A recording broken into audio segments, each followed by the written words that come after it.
Okay. All right, we get fairly even division, and that's good because Y stands for all of the above. Right? It plays multiple duty by the circular flow principle in this particular model. It stands for economy-wide incomes. It also stands for economy-wide expenditure or total economy-wide spending, and it also stands for total economy-wide production. It stands for aggregate demand, the total flow of spending, which is the same thing as B. And it also, in this model, stands for aggregate supply, because businesses aren't going to produce more goods than there's demand for. Businesses don't want to see inventories piling up unsold on the shelves of retailers any more than anyone else does. So all of these five, right, are correct. Sometimes people try to make a distinction between them, to use E for expenditure and Y for income and Q for production. In fact, the book that I learned this stuff from, Robert Gordon's intermediate macroeconomics textbook back in the 1970s, did indeed use E and Q and Y. And that led to substantial confusion, because the first step after writing down an equation in which E appeared on one side and Q on the other was to say, oh, by the way, these two are going to be the same thing. I prefer to use Y for everything and to put up front that we're looking for a model in which we can say that production is the same thing as kind of spending is the same thing as incomes. Some more computations. Right? Suppose we do 2, 2.5, and 1.7, and 3.9. And let's see, did I actually change the numbers on this one? 2, 2.5, 1.7, 3.9. Oh dear. We have IM equals 0.15 now, not 0.2. A lower propensity to import. What's Y then? Or nope, I didn't change any of the numbers at all. That's bad. This should be 0.25, say. What's Y going to be? And let me boost that to 0.25, just to make it a little bit more interesting. Sorry, I was supposed to have changed this. Okay. 5. Okay. All right. And again, we're spread out, which is as expected. And this time, when we calculate the denominator, we're going to get 1 minus 0.8 times 0.5, which is 0.4. So we have 1 minus 0.4 is 0.6, plus IMY, which is 0.85. So we're going to be dividing 1 by 0.85, which is going to give us something a little bit less than 6/5. And a little bit less than 6/5 times 10.1. That's going to produce something closer to 12.8 than it is to our earlier answer of 13.5. And in fact, okay, but good job. You haven't seen these before, and these are once again hard to do on the fly. They are the calculations that we're going to want you to do in trying to analyze depressions like the one we're currently in. Yeah? Household savings aren't in this version of the model. They're kind of hidden in the background. And I'll get to that either at the end of this lecture or the start of the next one, where household savings go. So now the income expenditure model, if we try to say it in words, right? There's income on the one hand, and there's production and spending on the other. If you ever have a situation in which spending is less than income and people are trying to build up their stocks of financial assets, then businesses will see their inventories rising and they'll fire workers. Those workers will lose incomes. And then as they lose incomes, they're going to cut back on their spending as well, because when consumers have less income, they're scared about spending it all. And the process then repeats. And the process repeats until incomes have fallen sufficiently low that spending is no longer less than income. And there the economy tends to sit. Now calculate that point to which income, spending, and production Y all fall. You take the 4 components of autonomous spending A, those 4 components of demand that don't depend on the level of income, and then you use the tax rate T, the marginal propensity to consume, and the marginal propensity to import to calculate how the rest of the parts of spending react to changes in income. And together these allow us to calculate a whole bunch of things. So if we have a downturn, if we have spending less than income as people are trying to build up their financial assets, why don't income and production then drop all the way back to 0? Why do we get a stable spot? Why does our equation have a solution, rather than saying that as incomes fall, spending falls, and then that causes incomes to fall some more because more things get fired, more workers get fired, and they lose their incomes, et cetera, et cetera, et cetera. This is a question that our own professor, George Akerlof, kind of worried about when he was a child. The answer he came up with, the answer he tended to come up with, puts it, is B. All are correct, right? All are different views of looking at the same process. Right? That when spending is no longer below incomes, then inventories aren't rising anymore. Whenever the marginal propensity to consume is less than 1, then when incomes fall, sooner or later people will forget about their desire to build up their holdings of financial assets if they become poor enough, and the economy will settle at a short-term equilibrium. And it is indeed the case that when incomes fall low enough and people feel poor enough, they do forget about their desire to build up extra holdings of financial assets. All 3 of those are fine. We did the magic equation for depression economics before. Let's try to apply this to what happened in the year between the second quarter of 2008, the spring of 2008, and the spring of 2009, which was an extremely depressing point to live through, as something we thought that we had figured out how to avoid and prevent suddenly happened. Start with our equation.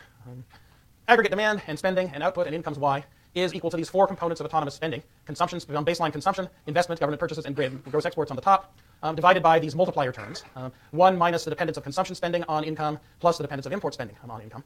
And let's just think about what happened between the spring of 2008 and the spring of 2009. Let's look at the changes in real GDP. And to denote that we're looking at changes, let's put a big Greek capital delta in front of the Y, simply to indicate that we're looking at a change. Well, we have no special reason to think that anything special was going to happen to consumer confidence in the spring of 2008. And no special reason to think that anything was going to happen to government purchases in the spring of 2008. But between the spring of 2008 and the spring of 2009, the subprime financial crisis came to its head, and all of a sudden it became clear that the big banks of the United States and of the world, that they hadn't taken their investments in subprime mortgages and sold them off to other people, to other investors as they were supposed to, but instead that they had kept a huge amount of risk on their own books, and they now had assets that its value was very low, that the decline in the value of their assets was much greater than their net worth, and that every big bank in the United States and in Europe was potentially bankrupt, unless something was done right now, which meant that banks weren't willing to lend to businesses on any terms whatsoever. And so because businesses couldn't borrow to finance their investment spending, that pushed business investment spending down by $630 billion between spring of 2008 and spring of 2009. And because a bunch of our exports go to finance investment in other countries, that pushed our exports down by $270 billion because this was a global recession. We can feed in our parameters in the denominator and get roughly 0.8. We can add up the two big shocks in the numerator, the shock to investment spending and the shock to exports, and get minus 900. Divide minus 900 by 0.8.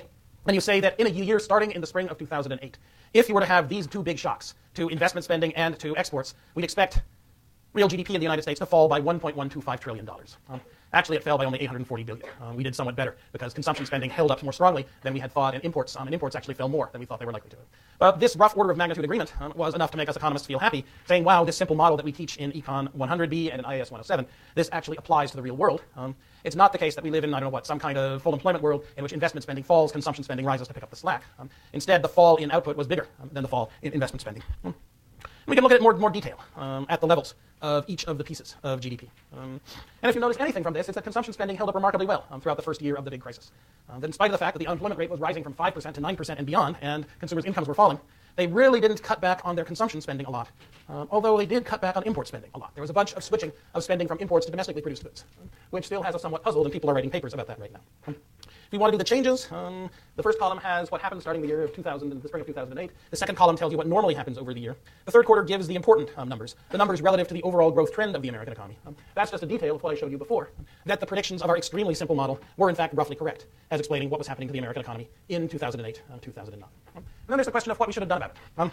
Let us suppose that you're our Christy Romer, pulled out of Berkeley and moved to Washington on very short notice, and told to advise Barack Obama on what he should do, given that investment spending and gross exports are collapsing.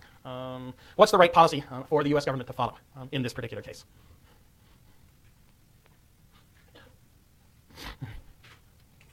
Okay. All right. And people say E. People say try to do everything.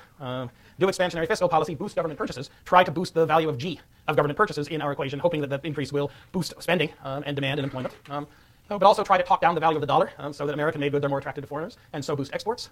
And also provide government guarantees to banks and businesses to increase business confidence that they won't lose their money if they invest, so that I will rise as well.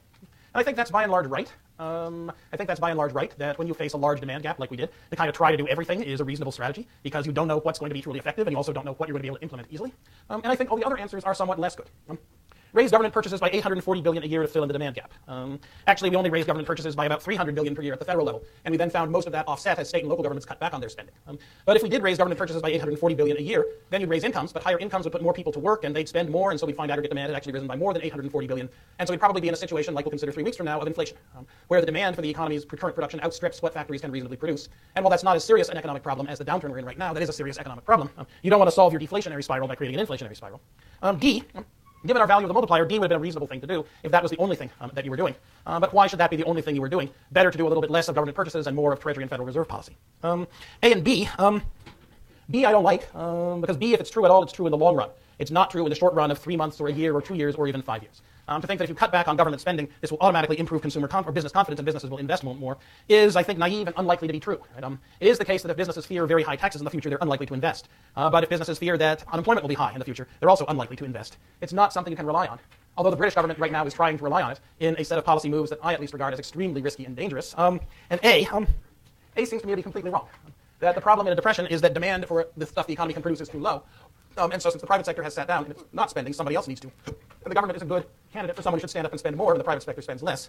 Nevertheless, A keeps showing up as a line, as an applause line in Barack Obama's speeches, and that genuinely worries me. So let me stop there, and I'll conclude what I hope to be the end of this lecture on Thursday and go on to the interaction of financial markets and aggregate demand.